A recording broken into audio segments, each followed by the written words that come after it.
Broers en hartlike goeiemôre aan julle almal. Dit lyk of dit met almal goed gaan. Ek bly dit gaan met almal goed. En mag die Here ons almal vanmôre hier ontmoet. Mag sy teenwoordigheid vir ons inspirerend wees. En ons vanoggend dan nie net hier saam is om 'n boodskap te ontvang nie, maar ook hier is sodat ons die Here ook kan loof en prys en kan luister.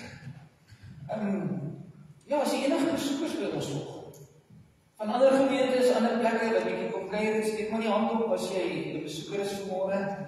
Ek ken nog nie almal nie, julle baie lyk nog vir my soos besoekers. Niemand nie. Dis nie 'n kuier naweek gewees nie. Goed, ons gaan die aankondigings gaan ek met die deur gaan. Die eerste een voor ek vergeet, die bazaar vergadering. Ines het my gesê ek mag nie vergeet nie. Dis eerskomende Woensdag aan 6:00. So die wat daarbey betrokke raak, wat die bydrae lewer, die bazaar is die 10de Mei. So daar's nou 2 maande se beplanning oor. So asseblief as jy 'n bydrae het om te lewer, Woensdag aand om 6:00. Waar kom ons met mekaar in die saal, Ines, né? In die saal. Woensdag aand 6:00. Ja, baie geluk aan hulle wat aan elkeen met hulle huweliksherdenking vier hierdie week. Is daar iemand huweliksherdenking van vandag tot Saterdag? Niemand nie? Goed. Iemand wat die huweliksherdenking vier nie, dan die jeuggroepe na die erediens in hulle klasse en drink lekker tee saam. Na die tyd, ek gaan nou nie kom saam tee drink nie, ek het in die belydensklas vanoggend. Dan voorbeding vir Paul Botha, hy herstel by die huis na 'n rugoperasie. Flip van Heerden en Annetjie van Rooyen en dan Niels Karstens is nog in die hospitaal. En my hopelik môre ontslaan. En verjaarsdag, Elaine de Vries, die in Berg. Vandag verjaar Koppie Meer, ek ook spreek dit reg uit Annetjie van der Merwe en van Rooyen. Dinsdag dan Taljaard, Woensdag Kylie Daniel en Dries van Heerden. Ek moet nie goed eintlik by my neerskryf dat dit nie my nek so wyg nie. Dan donderdag Cherise Briel, hier Emile Strydom, Marlene van den Neever.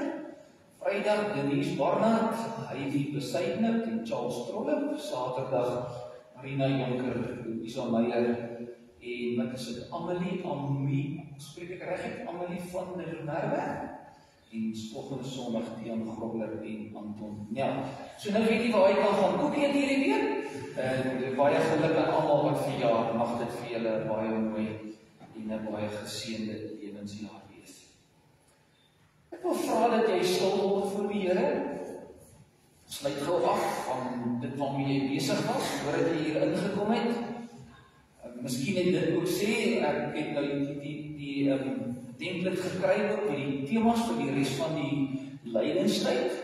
So kyk maar daar, hier is maar die skrifgedeeltes voor die tyd saam, en dat die prediking dan ook vir die volgende 20 weke dan gaan handel oor die lyding van die Here Jesus Christus self. So kom ons word stil, ons raak bewus van God se heilige teenwoordigheid hier in die kerkgebou, maar ook in ons harte. En stel jouself in vir hierdie ontmoeting vanmôre, en dan gaan ek vir jou kans gee vir stil gebed. Dan gaan ek 'n gebed doen en spontaan daarna sing ons dan as 'n introitus die 164 daarvan vers 1. Kom ons raak stil voor die Here.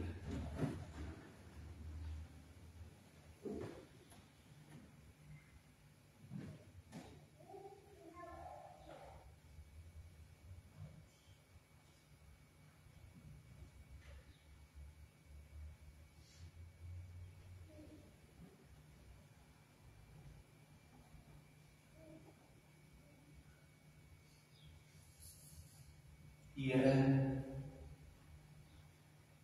ons weet in stille oomblikke is die geleenthede waar ons U hoor, waarin ons U ontmoet en waarin ons 'n nuwe ingesteldheid kan hê en 'n openheid ontwikkel vir U woord. Dankie vir 'n kerkgebou waarin ons kan vergader en waarin ons Here dan ook vanoggend kan stil word en voorbeding doen. In die eerste plek bid ons vanmôre vir ons gemeente. Dankie Vader vir die voorreg om aan die kerk te behoort. vir 'n geleentheid om saam te sing en saam te luister na die woord, maar ook 'n geleentheid waar ons saam kan bid. Ons vra Vader, U seën op ons gemeente, maar nie net die moedergemeente nie, maar ook al die Christelike kerke in Suid-Afrika en in die wêreld. Elke een wat in 'n verhouding met U staan, Here, vir hom of haar wil ons aan U kom opdra en bid vir groei, gehoorsaamheid en vir seën. Maar ook dan vir hulle, Here, wat gebuk gaan onder 'n stikkindheid van hierdie wêreld in terme van siekte, hulle wat geliefdes aan die dood afstaan het. Mag ons hier ontmoet, Here, op 'n plek, Here, daar waar U ons van in stilte so ontmoet, dat ons die teenwoordigheid sal beleef. Dankie dat U dan vanmôre hier teenwoordig is. Ons wil bidend nader, Here, tot eer van U heilige naam. Amen.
Here, U sien dwars deur my, U ken my. Of ek sit en of ek opstaan, U weet dit. U ken my gedagtes nog voordat hulle by my opgekom het. Of ek reis en of ek oorbly, U bepaal dit. U is met al my paaie goed bekend. Daar is nog nie 'n woord op my tong nie, of U, Here, weet wat dit gaan wees. U omsluit my van alle kante. Die wete oorweldig my. Dit is te hoog vir my begrip. Amen. Broer en suster, ontvang die groet van die Here, as hy vir jou vanmôre al sy genade kom gee, die vrede wat hy vir ons op aarde bewerk het, vanmôre vir jou kom gee, en dit word moontlik gemaak deur die Vader en die Seun en die Heilige Gees. Ons sing 'n loflied saam tot eer van die Here, lied 215, besing die lof van Jesus saam, ook engele bring hom eer, jy hemel aarde roem sy naam, die dien hom, volg hom, loof hom, Christus eer. Daarna kan jy gaan sit, gaan ek 'n gebed doen, en spontaan na die gebed, lied 454 vers 1, 2 en vers 3.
Here, ons is in lydingstyd, waar ons probeer om opnuut te verstaan wat U bedoel het, om U seun hierdie martelaars pad te laat loop, terwille van ons. Maar ook, Here, terwille van U heilige naam, wat oneer deur die sonde aangedoen is,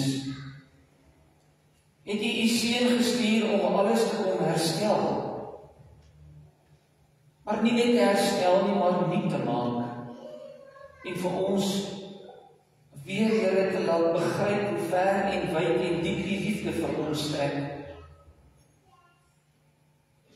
Here, ons wil vanoggend kom stil staan en saam met Jesus bietjie in ons eie hart kom kyk, saam die tempel kom instap, saam 'n dieper kyk op ons lewe kom kry, sodat ons lewens uitkyk anders kan wees as die res van die wêreld, en dat ons 'n nuwe uitkyk kan kry op die bedoeling waarmee U U seun gestuur het. Here, ons kan so maklik met U woord omgaan, sonder dat ons waarlik begrip het vir dit. U teenwoordigheid wil ons baie keer, Here, so met U omgaan, asof dit maar net iets is wat ons maar net van notisie kan neem. Ek kom bid vanmôre, Here, dat in hierdie erediens ons 'n ontmoeting met U sal hê. Dat ons sal verstaan, Here, wat U kom doen het. En dat ons in hierdie lydingstyd, Here, ontmoetings met U op die pad sal hê, en saam met U hierdie weg sal stap, wat 'n weg van oorwinning is, tot by die kruis, tot by die leë graf. Mag U woord vanmôre op so 'n wyse aan ons harte openbaar kom word. Here, dat daar in ons harte nie vernuwing sal plaasvind, iets anders sal gebeur. Mag ons U ontmoet, Here, spreek tot ons. Ons vra dit in die naam van Jesus ons Here. Amen.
Die wat saam met my wil lees vanmôre, Johannes hoofstuk 2. Johannes hoofstuk 2 vanaf vers 13 af, waar Jesus dan die tempel geheilig en gereinig het. Bladsy 125 in my Bybel.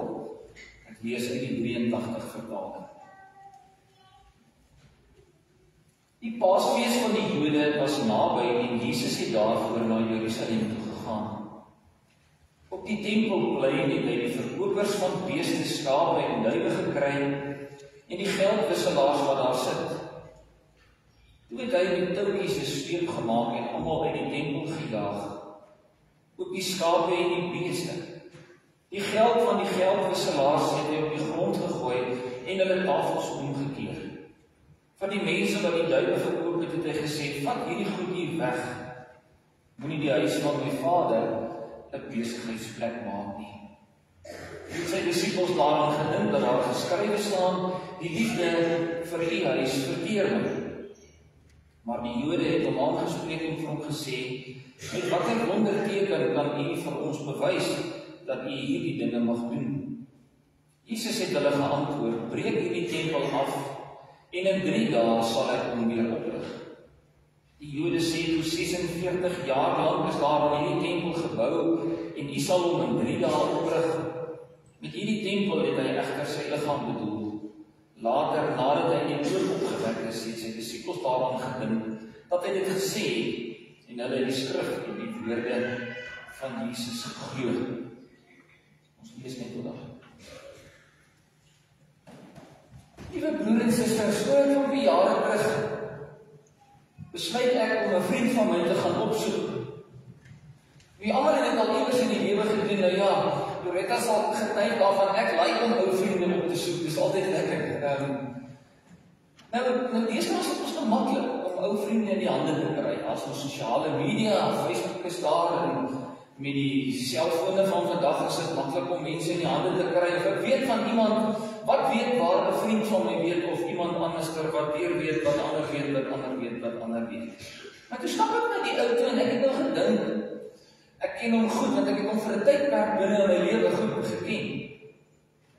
En toe ek hom op die ou end ontmoet, toe word my babbel so bietjie gebars. Maar die ou, ek het nie soos wat hy gelyk het, 25, 30 jaar terug, en seker dieselfde maar vir my ook gedink. En ek het nou gedink, ons gaan op dieselfde trant, waarmee ons vriendskap gehad het, gaan ons nou die gesprek voorsit. Maar toe gebeur dit nie. Want eintlik wat ek ontdek is dat ons eintlik vreemdelinge van mekaar is. Ek dink in daai kort tydjie wat jy die persoon geken het, gaan jy hom op dieselfde wyse gaan jy hom weer ken, maar toe gebeur dit nie. Daar is ons eintlik, sit ons amper twee mense met 'n mond vol tande en weet eintlik nie wat om vir mekaar te sê nie, omdat ons vreemdelinge van mekaar is. Hoekom ek die storie vir julle vertel, is omdat ek dit vanmôre van toepassing wil maak op ons verhouding met die Here Jesus Christus. Dat ons baie keer dink, ek het Jesus dalk in my kinderdae het ek hom ontmoet. Ek het hom goed geken.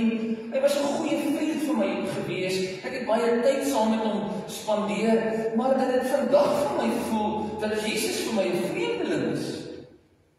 Ek ken hom nie meer nie. Broers, dit kan met my en jou gebeur. Dat Jesus vir ons 'n vreemdeling geword het. En daarom wil ek vir jou vra vanmôre, hoe goed ken jy die Here Jesus Christus? Hoe goed ken die wêreld die Here Jesus Christus? Hoe vreemd is die Here Jesus Christus vir die wêreld?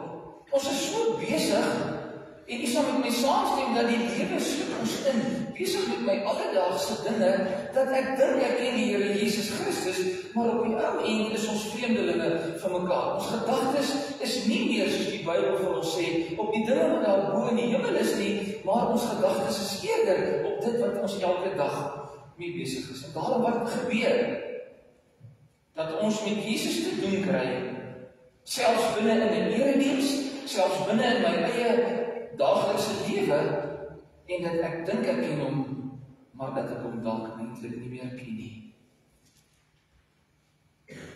Ek wil hê jy moet vanoggend weet dat Jesus wil vanmôre by jou kom stil hou. Hy wil by jou kom stil staan vanmôre. Hy wil hierdie vreemdelingskap wat daar baie keer tussen my en jou is, wil hy vanmôre kom uitvee. Hy wil dit uit die weg kom ry. En hy wil amper soos 'n Saggeus vir jou sê, Saggeus, kom af, ek wil vanmôre by jou tuis gaan. Ek wil 'n verhouding met jou hê. Ek wil hê jy moet my leer ken en ek wil jou leer ken. Dat jy nie meer, soos ek en my vriend, gaan wees dat ons na 25 of 30 jaar dink ons ken mekaar en op die ou end vreemdelinge vir mekaar is nie. In lydingstyd is die tyd waar die Here wil hê dat ek en jy ontmoet. Ek wil kom stil staan by ons.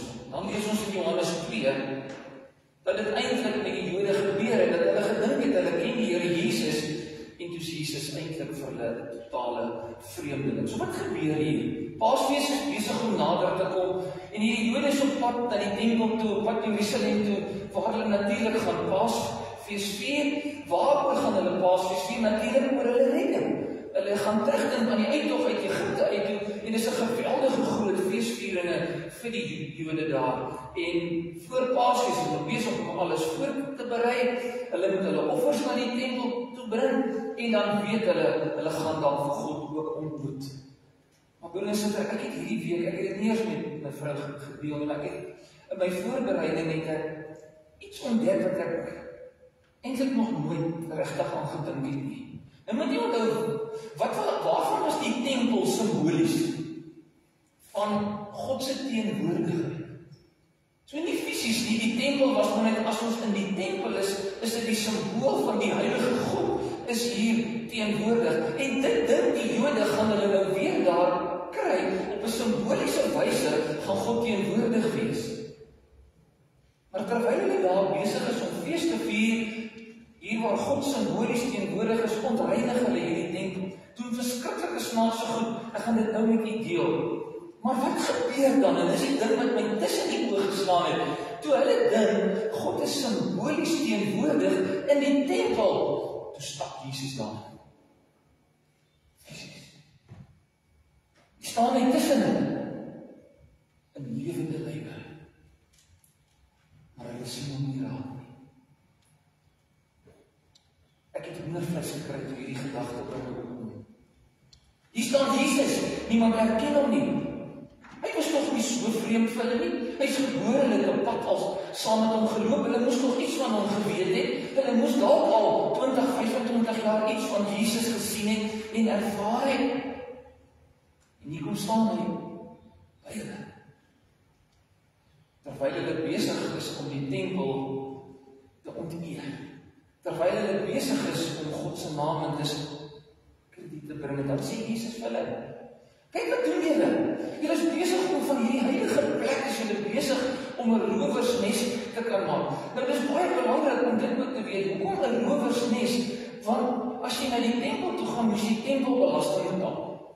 En die tempelbelasting moes in die regte geldeenheid betaal. Almal het nie altyd die regte geld nie. Sommer 'n foreign exchange wat dit eintlik maar was. En dan moes hulle geld omruil. En dan het hierdie ouens wat die tempelbelasting geïn het dan ongekende winste gemaak. Hulle was totaal en al oneerlik. En hulle het dan hierdie tempelbelasting het hulle vir eie gewin gebruik. Maar dan was daar ook ons nou offerandes wat in die tempel gebring is. Mense het van ver af gekom en dan kon hulle nie altyd hulle diere saambring nie. Hulle kon diere by die tempel koop. En as hulle dan die diere gekoop het, is hierdie diere dan ook verkoop teen buitensporige winste weer op 'n oneerbiedige manier. En dan kan jy sien hoekom Jesus dan eintlik voordraai toe hy hier in sy heilige plek instap en hy sien wat hier besig is om te gebeur. Hoekom het Jesus dan kwaad geword? Vir dit, my plek word onteer en dan vlieg hy die sweep, dryf hierdie ouens uit die tempel uit, hy keer die tafels om en hy sê, julle gebruik my naam en my tempel op die verkeerde manier. Ek gaan vir jou 'n video wys gou, wat maar net hierdie gebeure 'n bietjie uitbeeld, dat jy net vanmôre 'n prentjie kan kry, eintlik wat ook in 'n moontlikheid in die kerk van die Here Jesus Christus kan gebeur. Dankie Peer, speel hom gou vir ons.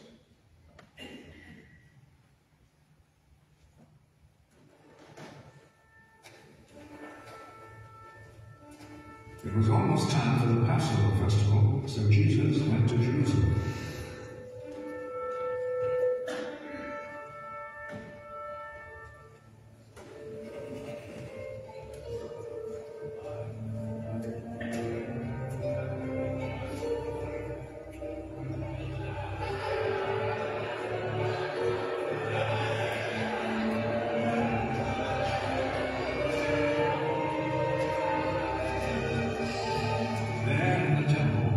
he found people selling cattle, sheep, and pigeons, and also the money changers sitting at their tables.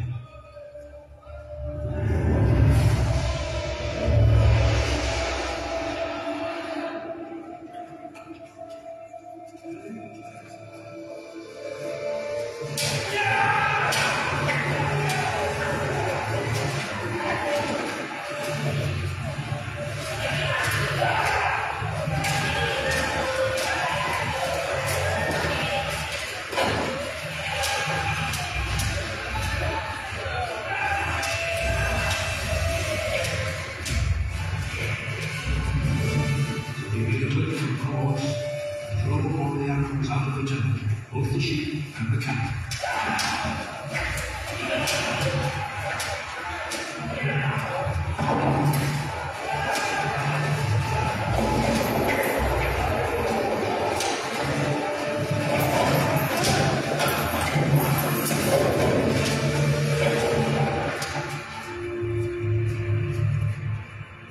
He overturned the tables of the money changers and scattered their coins.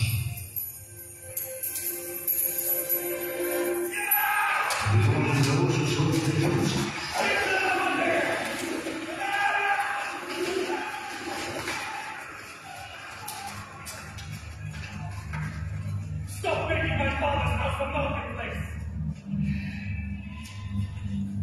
His disciples remembered that the scripture says, "My devotion to your house, O God, burns in me like a fire." The Jewish authorities came back at him with a question. What miracle did you perform to show us that you have the right to do this? Tear down this temple, and in 3 days I will build again. I'm going to build it again in 3 days. It has taken 46 years to build this temple. But the temple Jesus was speaking about was his body.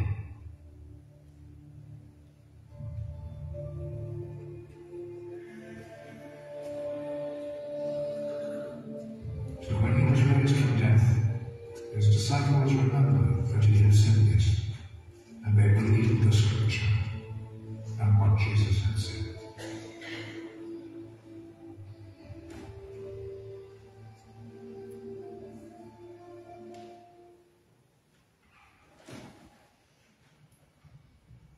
Jesus is God.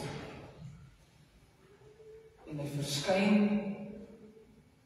fisies in die tempel. So wat gebeur hier, broers en susters? God is teenwoordig oor hierdie Jode.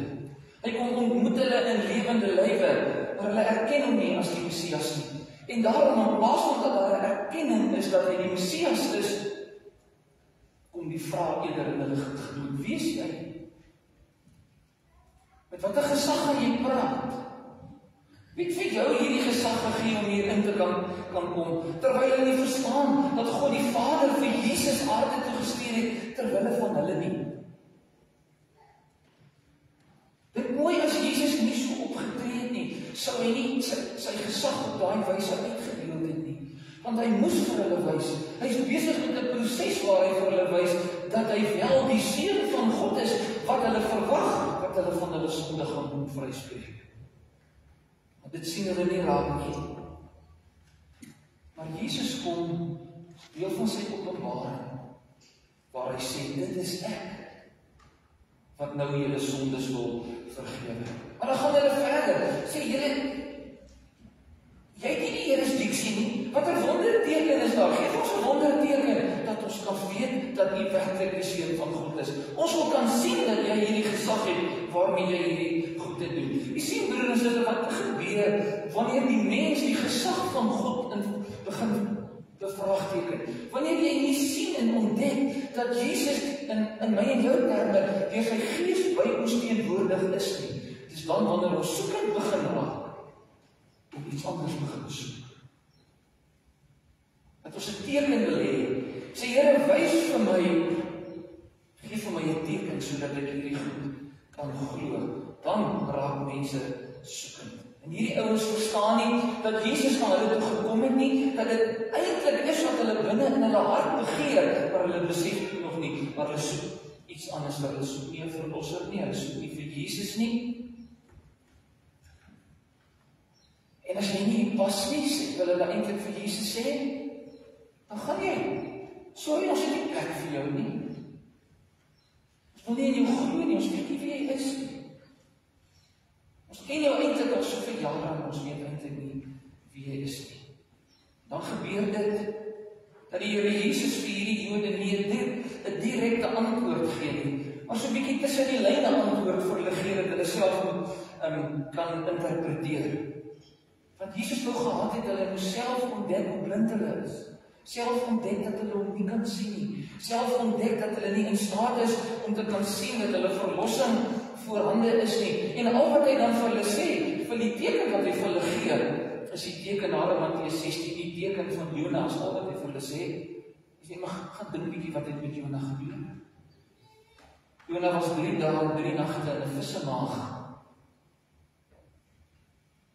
Wat eintlik die teken was dat Jesus, hierdie een wat hulle nou hier in die tempel nie raak sien en wat hulle eintlik nou in die tempel uitsmy, dis hy wat gaan sterf.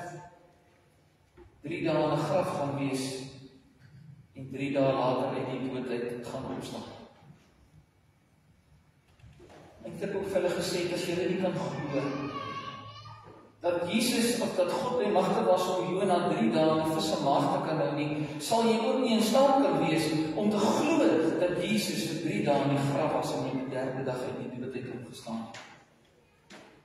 Hulle begryp dit nie, want hulle ken nie vir Jesus nie. Dan sê Jesus verder en hy sê, breek hierdie tempel af en in 3 dae sal ek dit weer opbou. Jy het dit nou mooi gesien op die video ook. Vir 46 jaar lang het ons hierdie tempel gebou en jy wil hom afbreek en sê jy gaan hom in 3 dae opbou. Belaglik. Dis nie moontlik nie. Maar verwys Jesus na sy kruisdood, sy opstanding as die enigste teken wat daar sal wees dat jy en ek kan seker wees. Die enigste teken wat daar is dat ons van ons sonde vrygespreek sal word. Maar niemand verstaan dit op daardie oomblik nie. Niemand besef dat Jesus die mag en die krag het om hulle uit te jaag nie en dat hy eintlik homself besig is om aan hulle te openbaar as die heilige God wat in hulle lewe teenwoordig wil wees nie. Hulle verstaan nie die woorde dat hy gekom het om die skrif aan hulle te openbaar nie. Broer en suster, ons staan in die begin van lydingstyd. Oor 5 tot 6 weke van nou af gaan ek en jy soos hulle Paasfees vier. Maar nie oor die uittog uit Egipte nie, maar oor die uittog of die intog in Jerusalem.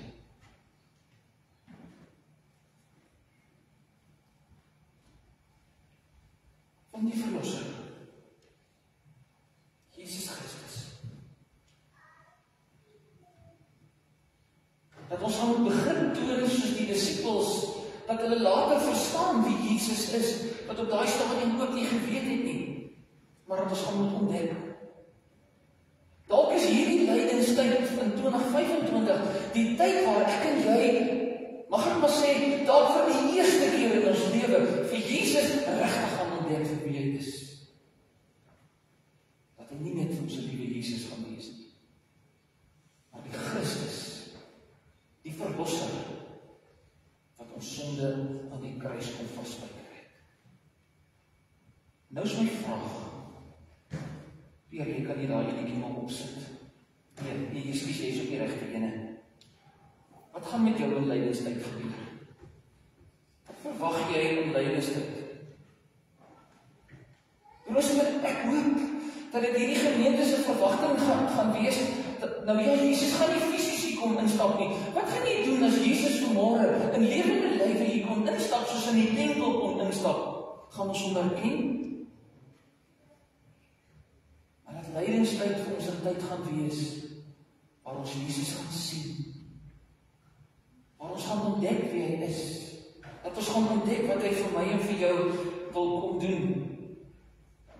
Gaan lydingstyd vir ons 'n tyd van openbaring wees, van God, deur Jesus Christus.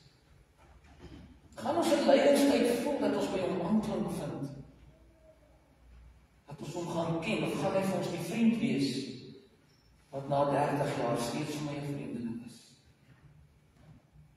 Is dit moontlik dat Jesus vandag nog nie deur mense raak gesien gaan word nie, gesien kan word nie.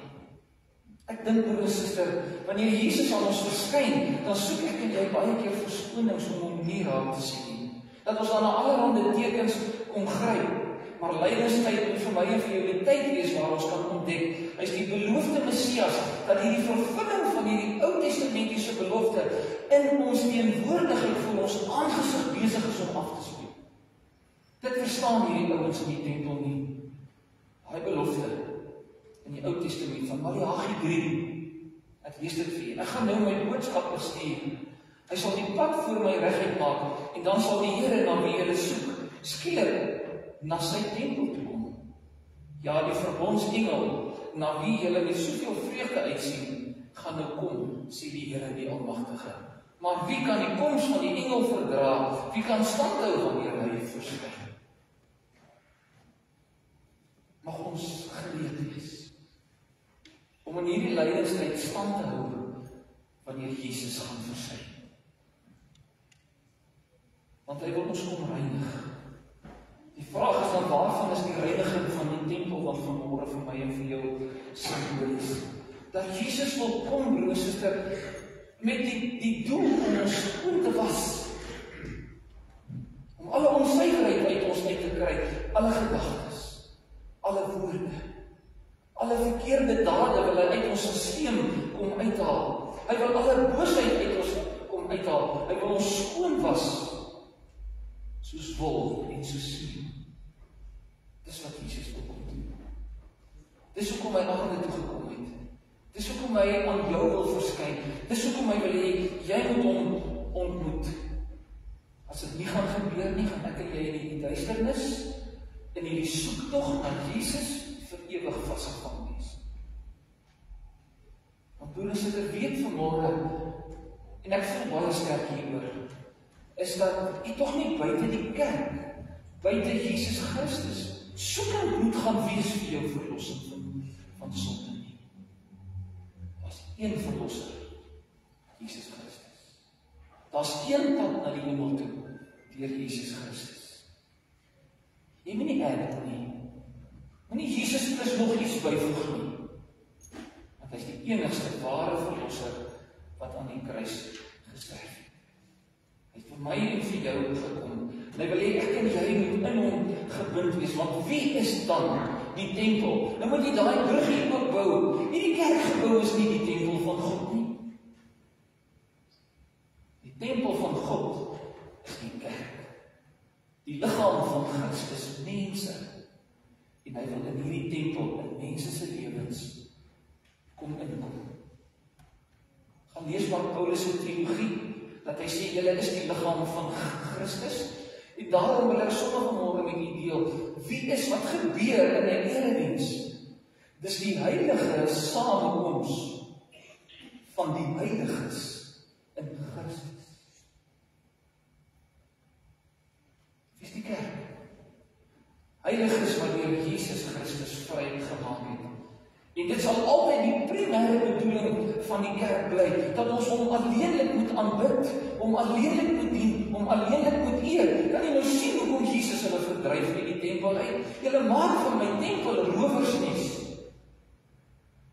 Gaan om julle eie gewin, julle eie winste, julle eie voorkeure op die ou. Terwyl julle hier is, en kyk mooi broers, hoe belangrike roeping het ek en jy, om die wêreld te gaan vertel van Jesus wat in ons lewe ingestap het.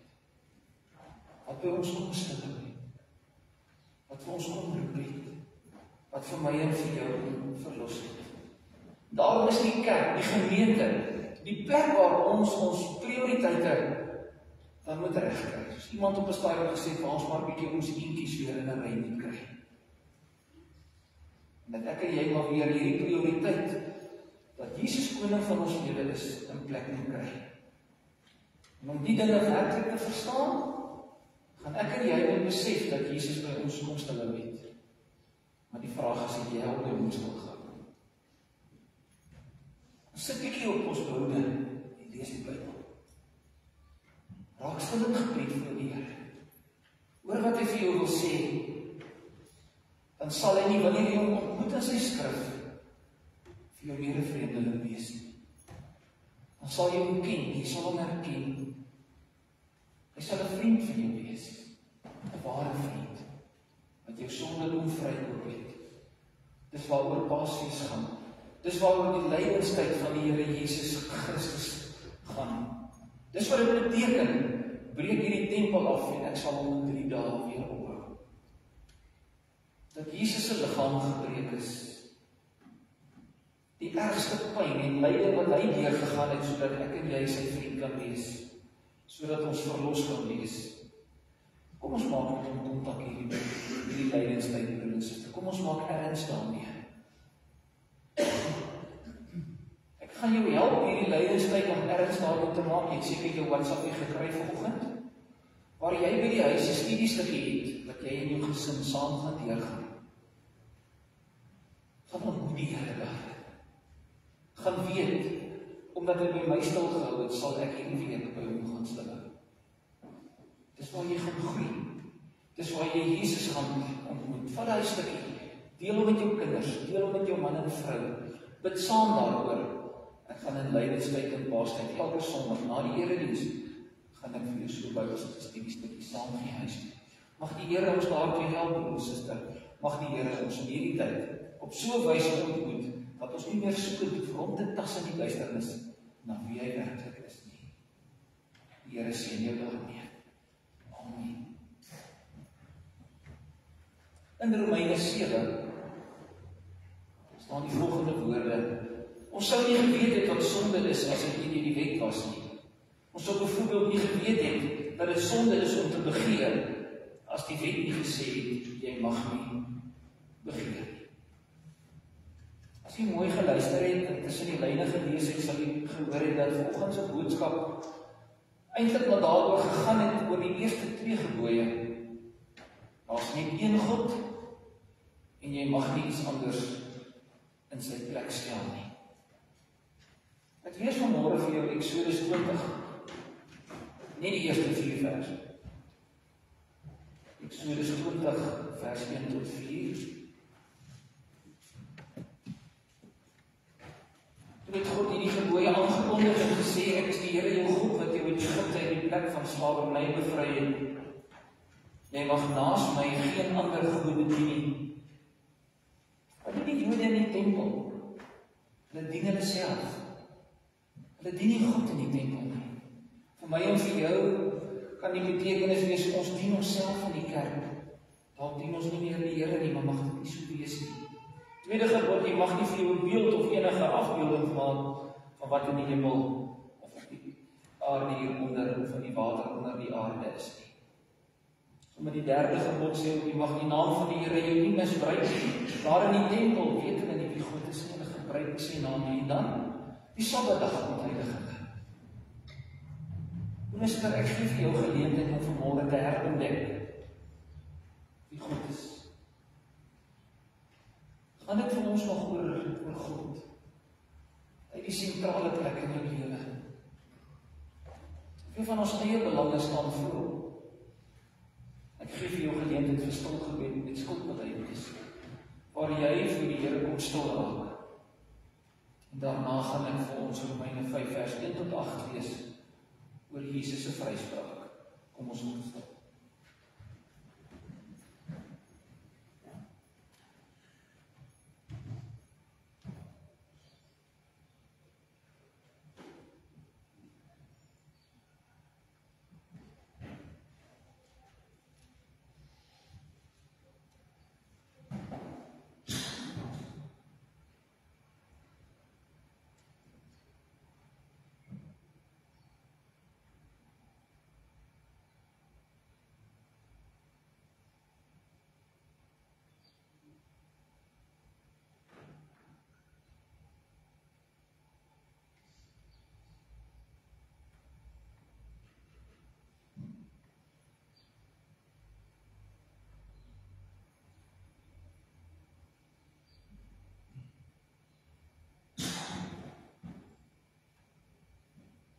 Here, ons sê vanmôre vir U jammer dat ons hier in die tempel raak geloop het, maar U nie herken nie.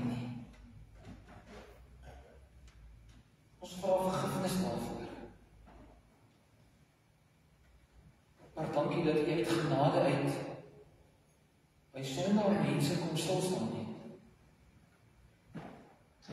Dankie dat U ons met U versoen het. Ons lees vanmôre, Here, in die woord in Romeine 5. Lees ons vanmôre, God het ons dan nou vrygespreek deurdat ons glo. Daarom is daar vrede tussen ons en God deur ons Here Jesus Christus. Deur hom het ons in die geloof 'n vrye toegang verkry tot hierdie genade waarin ons vasstaan. Ons verheug ons ook in die hoop om deel te hê aan die heerlikheid. Dit is egter nie al nie, ons verheug ons ook in swaarkry, want ons weet swaarkry kweek volharding. Volharding kweek egtheid van geloof, en egtheid van geloof kweek hoop. En die hoop bestaan nie, want God het sy liefde in ons harte uitgestort deur die Heilige Gees wat hy aan ons gegee het. Toe ons magteloos was, het Christus immers op die bestemde tyd vir goddeloses gesterwe. 'n Mens gee tog nie sommer jou lewe prys nie, selfs nie vir regverdiges nie. Ja, tog vir 'n goeie man sal iemand miskien nog nie moet hê om te sterwe. Maar Here, dankie dat U liefde bewys en juis Jesus gestuur het om vir sondaars te sterf. Dankie dat ons dit kan hoor. In Jesus naam dat ons dit amen. Ek vra dat jy sal opstaan en saam met my jou geloof in die Here bely. En daarna sien ons spontaan die 188 daarvan net die eerste vers.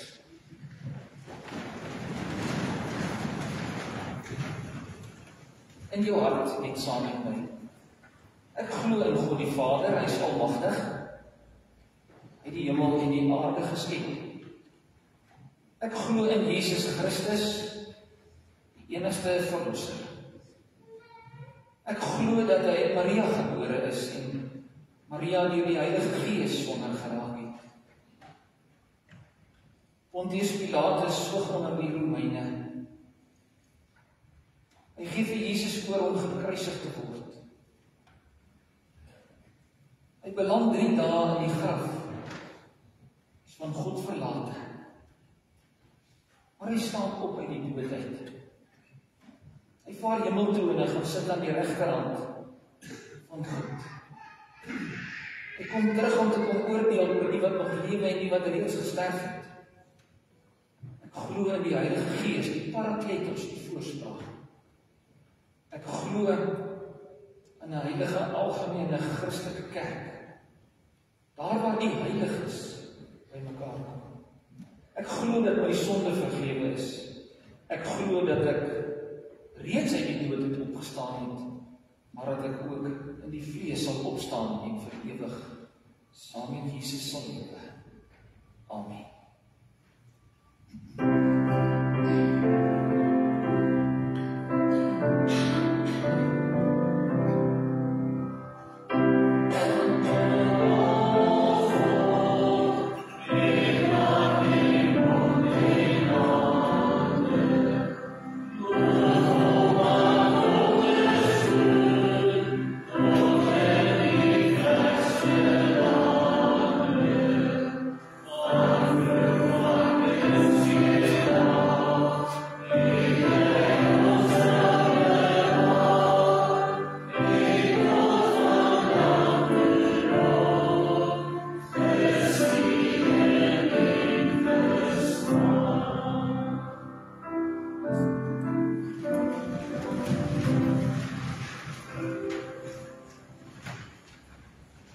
Here, ons vra dat ons in hierdie Paastyd en Lydingstyd wat voor ons is, dit op die regte manier sal vier. Ons bid, Vader, dat U deur U teenwoordigheid in ons lewe dit so sal beskik dat ons 'n regte en ware ontmoeting met Jesus Christus sal hê. Mag hierdie tyd wat voor ons lê, Here, nie net uit gewoonte uitgevier word nie, maar in ons elkeen se lewe opnuut 'n verskil sal maak. Baie dankie, Here, dat ons U kan vertrou met hierdie pad. En dankie dat ons kan weet, U sal ons langs die pad ontmoet. Ons vra dit en ons bid dit in die naam van Jesus ons Here met dankbaarheid. Amen. U kry nog geleentheid om die Here te dien met u offergawe.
Kom ons sluit vanmôre af met lied.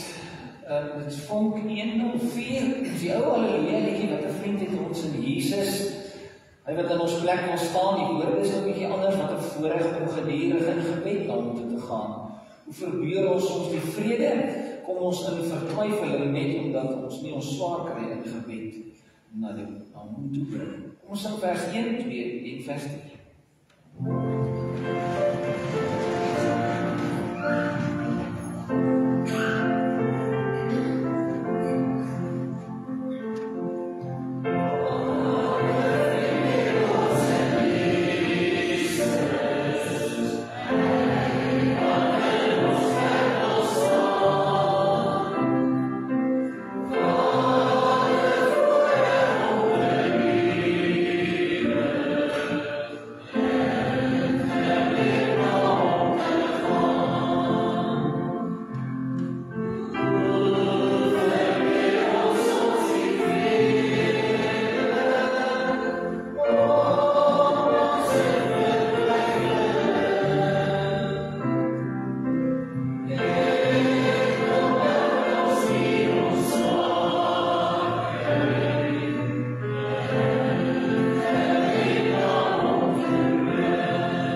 gaan hiervandaan weg met die seën van die Here, met die onkoue.